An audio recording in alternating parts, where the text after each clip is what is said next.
Hi guys, welcome back to my channel. In today's video you're going to be learning how to draft out a basic trouser pattern.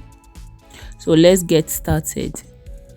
Now while drafting out my trouser pattern, I like to have a starting line and then my waist line. Okay, so the horizontal line is the waistline and the vertical line is my starting point. So what you're going to do is to remove 1.5 inches for your band and then mark your crotch depth. Okay, so my crotch depth here is 9 inches.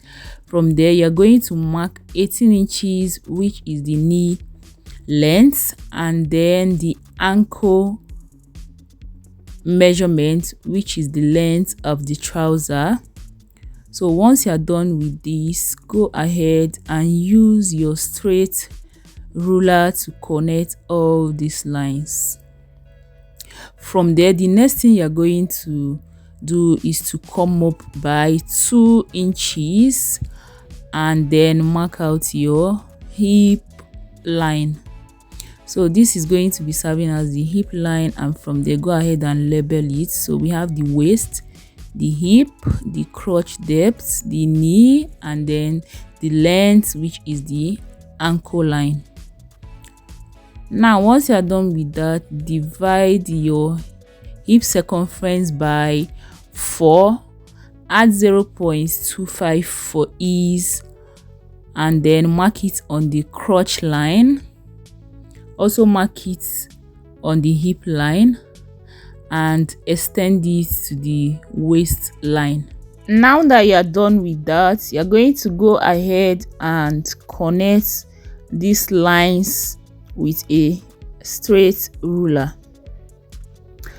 And the next step you're going to take is to find the crouch extension. So for this crouch extension, you're going to divide your thigh circumference by 2 and add 0.25 inch.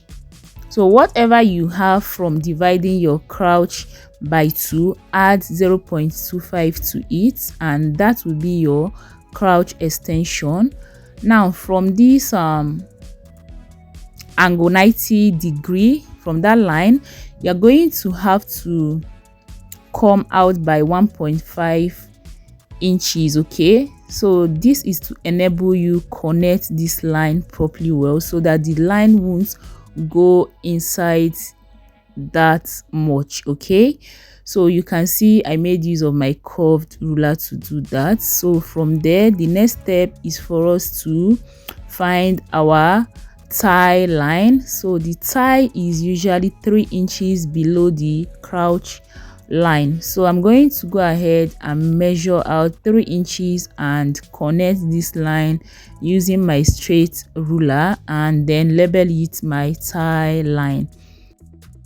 From there you're going to find your grain line, and our grain line is the middle of our pants. So divide what you have on your crouch line into 2 and then mark it out. So you're going to have to mark this from waist down to the ankle line. Okay, so right here what I have is 6 inches. I went ahead to mark it from the starting line down to the ankle. Okay, so I'm going to use my long ruler and connect all these lines together.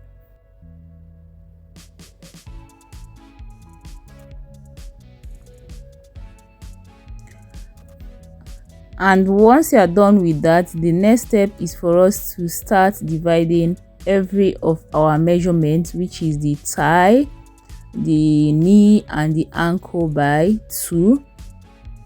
So but because we want to share this equally on both sides, we are going to have to divide by 4 right now. Okay, so after we divide by 2, you're going to further divide by 2 again in order to share equally on both ends. I don't know if you understood me.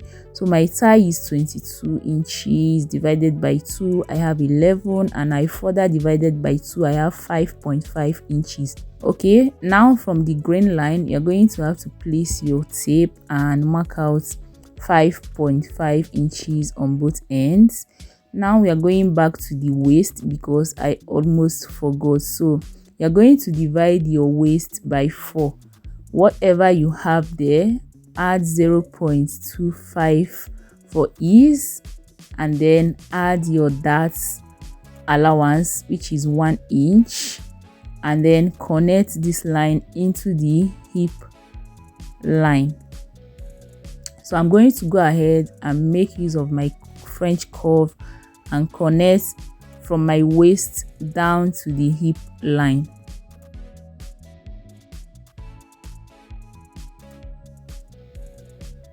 And then I would further connect down to the thigh line.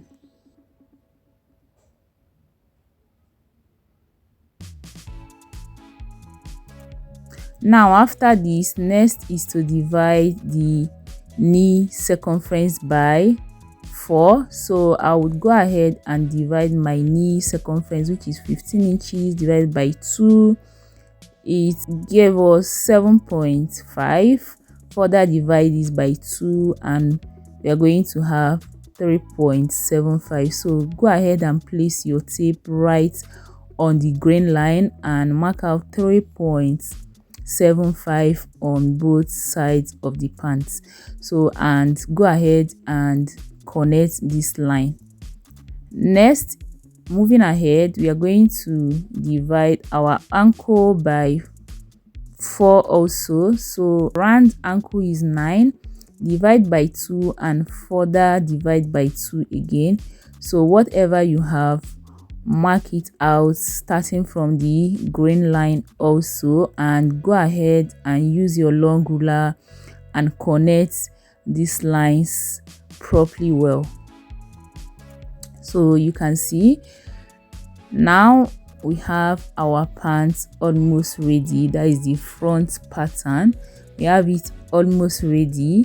So we are going to go further and add up our hemming allowance.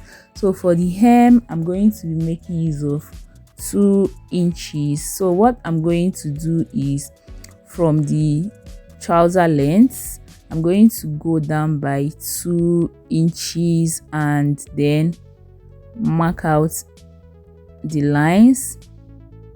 So once I'm done with this, go ahead and connect using your straight ruler, and once you are done connecting this, connect from the length of your trouser down to the hem.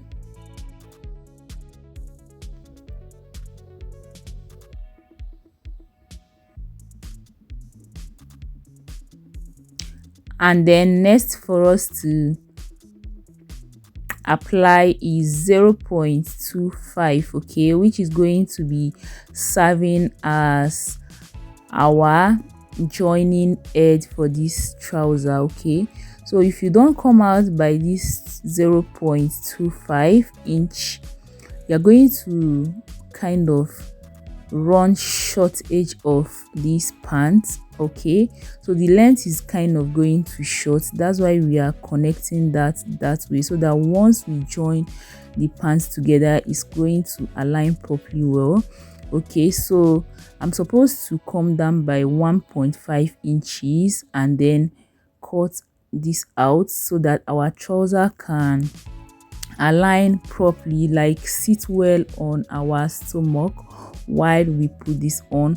But I'm not going to do that. We're going to do that once we are done drafting out the back pattern. So we are going to work on our darts. So our darts, we are going to, from the grain line, go down by 5 inches for the front dart, and then go in and out by half an inch and connect your dart legs. Okay, so that is basically what I did here, and from there we cut out our pattern. So this is the front pattern. We are going to bring in another pattern paper and we go ahead and cut out the back. Now this back, you need to pay good attention to this. So what I'm going to do first is to note what I have on that crotch extension. Okay, so what I had there was 2.25. So I'm going to go ahead and extend my back crouch by 2.25, and then from the crouch line I'm going to come down by half an inch, and that is going to be my back crouch line.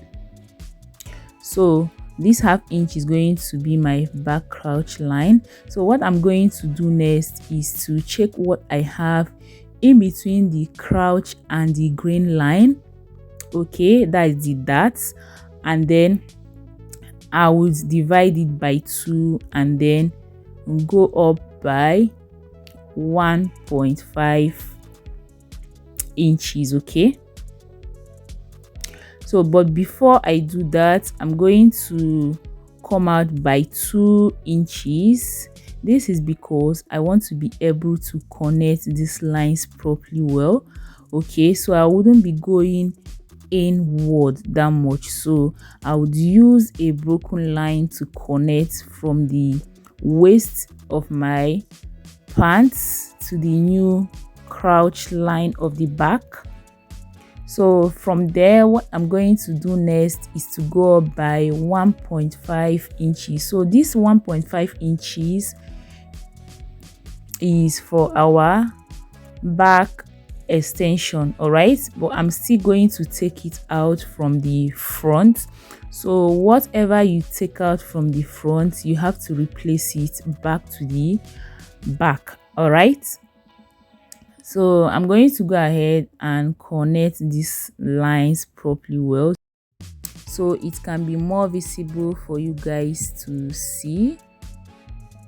All right, so you can see the one connecting this, and once I am done, I'm going to return back the front pattern. All right, and what I'm going to do next is to measure what I have on my waist right there, and right there on my waist I have 8.75 inches. So I'm going to go ahead and mark out my lines, that is my points. Okay, and whatever I have on that waist for the front, I'm going to slightly connect from the back, okay, down to the waist point. I hope you guys understood me, and from there I'm going to measure what I have for the dart, that is from the crouch to the grain line, and then input it right at the back. So once I was done with the next thing I'm going to do is to input 1 inch all around my pattern. So starting from the front pattern right there, I'm going to start inputting 1 inch from the hip down to the hem, and coming to the other side I will insert from the knee down to the length. Okay, I hope you guys understood what I meant by that. Okay, and I'm going to go ahead and use my ruler and connect all my points together. So you can see the way I'm connecting this. So right at this edge I used my curved ruler to create that curve properly well, and I'm going to go ahead and remove my front pattern from this back pattern. And you guys remember, we haven't added any seam allowance aside on the hem, which we added our hemming allowance. Okay, so what I'm going to do next is to input my dart, and from my back dart I'm going to be making use of 7 inches. So I'm going to go ahead and remove 1.5 inch for my waistband, and then go down to 7 inches, and on the waist I'm going to go in and out by half an inch, and connect my waist dart. Okay, so for the back waist dart, you can see that the line is kind of parallel to the crouch. Okay, so it's not straight, it's kind of pointing towards the crouch. Okay, so you guys, at this point, you're going to have to cut out your pattern, and that is it for this pattern. The next step we are going to take is to show you guys how to cut out your pocket if you need to have a pocket on your trouser. So the pocket is going to be falling in between your crouch and the dart. Okay, but before that, we are going to come down by 1.5 inches and then slightly connect into our waist, just as you can see me doing like this, and then we cut it out. All right, this is for the 1.5 inches that I replaced at the back. Okay, so what I'm going to do next is to show you guys how to cut out your pocket. That is if you need a pocket on your trouser. So what I did was to start from the dart line and then ended on the crouch line. Now for the pocket opening, you are going to go ahead and remove 1.5 inches for the band, and then take your tape down to 6 inches. Okay, and on the waistline, go in by 2 inches, and using your straight ruler, connect from the waist down to the 6 inches mark. The deepness of the pocket, go ahead and make a line from the grain line into the crouch depth. So I went ahead to label this my pockets, and then what you're going to do next is to use your tracing wheel. Using another brown paper, place that underneath and trace out what you have right there for the pocket. So the pocket, you are going to cut it out into two. So one is going to be the main pocket itself, and one is going to be the pocket facing. So once you are done with that, you are going to go ahead and cut out your band. So your band is going to be right after you are finished joining your trousers together, that is both the front and the back. And to cut out this band, you have to consider the 1.5 inches that you removed for the band earlier, plus half an inch for the joining of the band to the actual trouser. Okay, from what I just explained, the wideness of this band is 2 inches, and then for the width, I'm going to be using my round waist circumference divided by 4, and after that I'm going to be adding extra 2 inches for my zip area overlap. All right, so you guys, that would be the end of this tutorial. If this was helpful, please do make sure to subscribe. I will see you in my next one. Bye.